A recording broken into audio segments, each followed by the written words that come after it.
In this video, we'll take a look at what WBuilds is, and whether it's really worth using to copy builds in Minecraft. The first thing you should know is that WBuilds is a platform designed to help you build different structures in Minecraft much more easily. Instead of following a video and constantly pausing it, you can use a step-by-step guide that shows you exactly where to place each block. One of its main advantages is the variety of different builds available.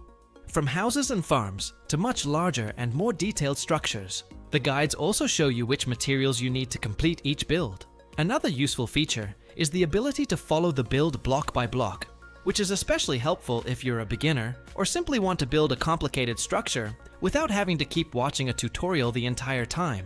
You can also use WBuilds directly on your computer, so you can keep the guide open while playing Minecraft and follow the instructions step by step.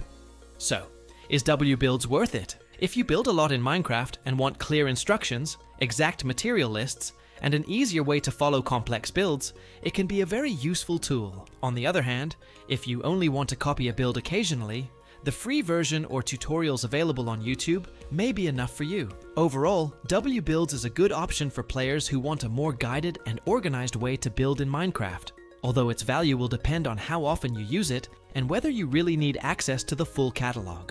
If you found this video helpful, don't forget to subscribe to the channel and leave a like for more Minecraft tutorials, reviews, and useful tools explained step by step.